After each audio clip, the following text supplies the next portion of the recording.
Hello, मेरा नाम मदन वर्मा है और आज मैं आप लोगों को संख्या पद्धति के बारे में बताऊंगा।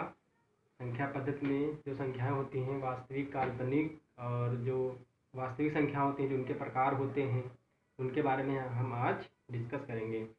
देखिए, संख्याओं को दो पार्ट में बांटा गया है। संख्याएं दो प्रकार की होती हैं, एक होती है वास्तविक संख्या और दूसरी होती है काल्पनिक संख्या। वास्तविक संख्याएं को हम दो भागों में बांट लेते हैं। कौन कौन सी? एक परिमेय संख्या और दूसरी अपरिमेय संख्या। परिमेय संख्या वह संख्या होती है जिसे हम P/Q के फॉर्म में लिख सकते हैं। लेकिन शर्त होती है परिमेय संख्याओं की कि उसमें जो Q का मान है वो कभी भी जीरो नहीं हो सकता। Q का मान कभी भी जीरो नहीं हो सकता है। और दूसरा होता है अपरिमेय संख्या।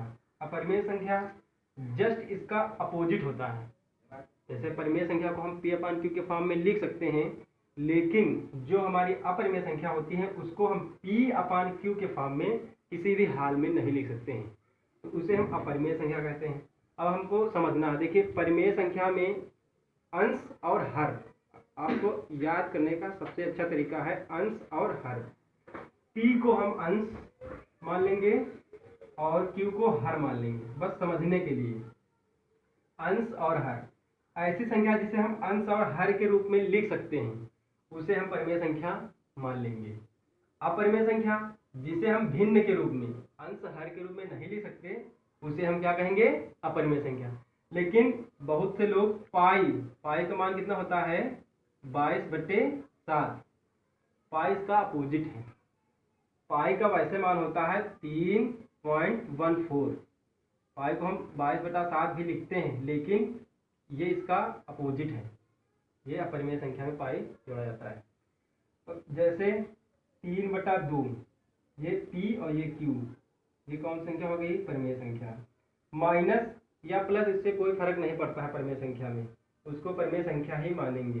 -5/6, 7/8, जीरो बहुत ही इम्पोर्टेंट चीज़ है। जीरो, इसके विषय में आप भ्रमित हो सकते हैं कि आ जाए जीरो परिमेय संख्या है कि अपरिमेय संख्या।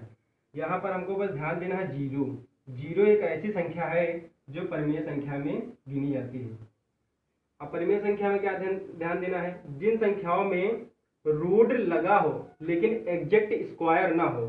जैसे 5 है, जो 5 है ये एग्जैक्ट स्क्वायर किसी का नहीं है, ये रूट है। अगर √25 हम लिख देते हैं, तो इसको अगर हम बाहर निकालेंगे तो निकलेगा ±5।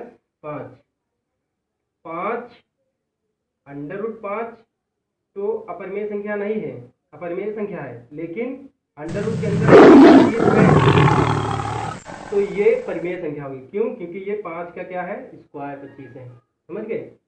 काल्पनिक संख्या समझते हैं। जिसका वर्ग शून्य अथवा ऋणात्मक होता है उसे हम कहते हैं काल्पनिक संख्या। I बराबर होता है